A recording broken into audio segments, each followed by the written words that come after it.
Bonjour à tous, vous retrouverez ici un petit extrait de mon live, puisque j'ai décidé de faire des petites pastilles sur chacune de mes reviews.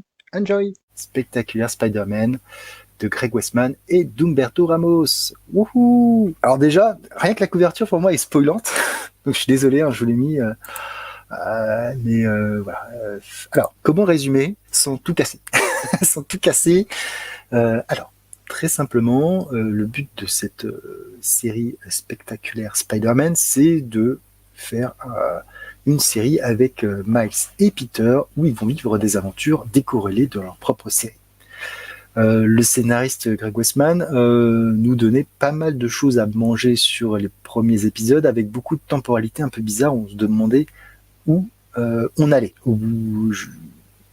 Suite à la lecture du deuxième épisode, j'avais compris quand même qu'il y avait quelque chose qui se passait, une espèce de vie fantasmée et qu'on pouvait voir via plusieurs personnages. Voilà. Donc je vous remets la couverture. Hop, vie fantasmée. Voilà, une blonde au bras de Peter. Vous avez compris.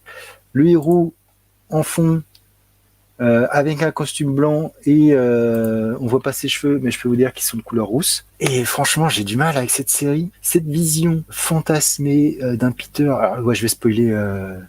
Disclaimer, hop, disclaimer, je sais pas comment on fait, warning. Je vais spoiler un petit peu cet épisode. La vie rêvée de Peter, c'est forcément de se retrouver une nouvelle fois avec Gwen et d'avoir une vie avec elle. En fait, on parle souvent du fait que les personnages n'évoluent pas, qu'il n'y ait pas de, etc., que Peter peut pas devenir père, qu'il peut pas s'établir, etc. Mais systématiquement, il faut qu'on le mette avec Gwen ou quoi, MJ, bon, MJ c'est un peu plus en dents de scie, mais Gwen c'est, j'ai l'impression dans tous les Elseworlds, une espèce de thématique récurrente, forcément. Alors ouais, ok, c'est son premier grand amour, mais elle est morte en 1973, les gars. Je veux dire, elle est morte il y a 51 ans. Il y a personne d'autre. On peut pas trouver quelqu'un d'autre. On peut pas essayer de renverser un peu la vapeur, quitte à renverser la vapeur, essayer de changer. Toujours Gwen, toujours voilà. C'est une espèce de gimmick de Gwen. Et là, forcément, comme c'est dans l'air du temps, on va lui donner des gosses qui portent des noms. Alors là aussi, alors hyper marrant parce que du coup dans le run d'Ultimate Spider-Man, on a Richard pardon, et May, et là on va voir Ben et Hélène. Alors Hélène, je sais pas d'où ça sort. Je sais pas d'où il sort ce prénom d'Hélène. Alors deux blonds, voilà. Est-ce qu'ils ont des pouvoirs et qu'ils n'ont pas de pouvoirs? On ne sait pas. C'est pas clair.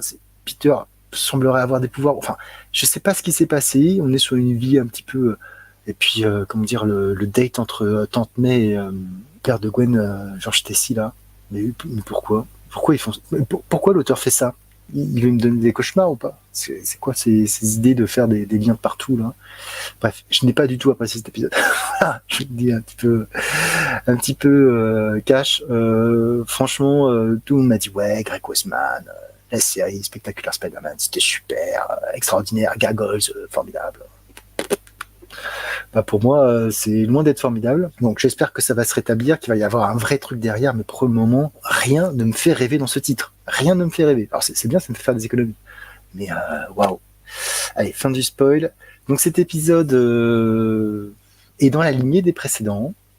Il permet de bien confirmer les théories que je pouvais avoir suite à la lecture du numéro 2.